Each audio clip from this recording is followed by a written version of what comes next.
મિત્રો, કેમ છો? મજામાં? તો જેનિસ વ્લોગમાં તમારું સ્વાગત છે. અને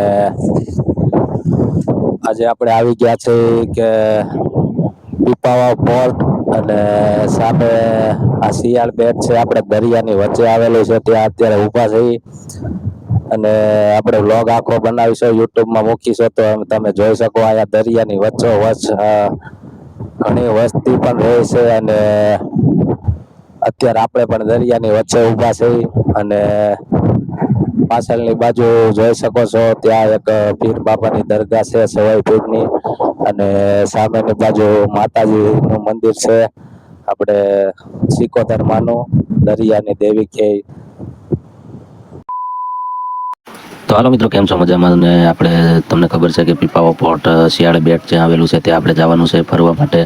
અને ત્યાં જઈને શું શું છે તે તમને વ્લોગમાં પૂરો કીધું હતું કે વિડીયો આપણે આખો વ્લોગમાં મૂકીશું યુટ્યુબમાં. અને તો ફાઇનલી આપણે હોડકામાં બેસી અને જવાનું છે તે ગામ તરફ. અને તો ફાઇનલી આપણે તે ગામમાં પહોંચી ગયા છીએ. અને તમે ગામનો નજારો જોઈ શકો છો કે અહીં કેવું છે બધું. આ ગામ છે અને દરિયાની વચ્ચે આવેલું છે. અને તમે જોઈ શકો છો કે કેવું બધું લાગી રહ્યું છે. અને દરિયા કિનારે તો ભાઈ મજા જ કંઈક અલગ પડી જાય તેવું હોય છે બધું દ્રશ્ય. અને આ તમે જોઈ શકો છો કે આ દરિયા કિનારે આવેલું છે આ ગામ. અને ત્યાંથી આપણે થોડાક દૂર જઈ અને કીધું કે બધું બતાવી કેવું છે. અને આપણે થોડીક મસ્તી બસ્તી પણ કરતા હતા. તો તમે જોઈ શકો છો કે અહીંયા દરિયો છે. અને આપણે ત્યાં જઈ અને બધું તમને સીન આગળ બતાવીશું કેવું છે તે બધું. અને ફાઇનલી તમે જોઈ શકો છો કે દરિયા કિનારે ભાઈ રહેવાની કંઈક મજા જ અલગ હોય છે. અને અહીં વસ્તી પણ ઘણી રહે છે અને લોકો પણ ઘણા રહે છે. તમે જોઈ શકો છો આગળ તમને તે પણ ગામનું દ્રશ્ય પણ બતાવીશું. અને અહીં નીચે સમુદ્રના મોજા પણ બહુ આવી રહ્યા છે. અને સામે જે દેખાય છે તે બધું ગામ છે.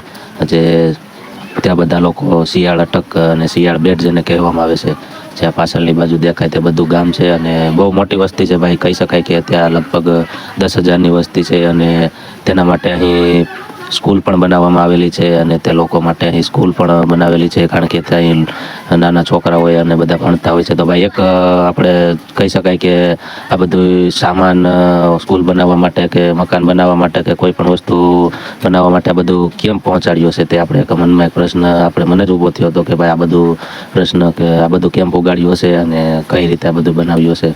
ભાઈ પછી તો આપણે થોડીક મસ્તી કરી અને વિડીયો શૂટિંગ થોડાક કર્યા, ફોટા બોટા અને બધું પાડું થોડુંક. અને પછી હજી આપણે તમને બતાવીશું કે ભાઈ ફરવા ગયા હતા અને બેસ્ટ સ્થળ છે ફરવા માટે. અને શાંતિવાળું વાતાવરણ અને મસ્ત ફિલિંગ આવે, તમે જેમ જોઈ શકો ને.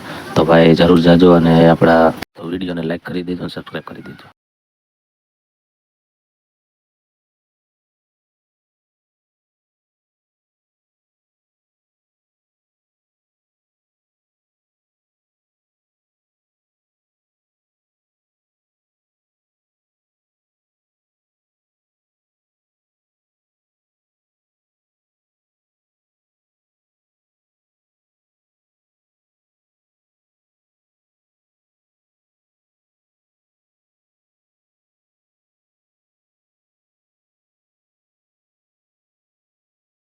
અને ભાઈ આપણા વિડીયો ગમે તો લાઈક કરી દેજો અને ચેનલને સબસ્ક્રાઈબ કરવાનું ભૂલતા નહીં.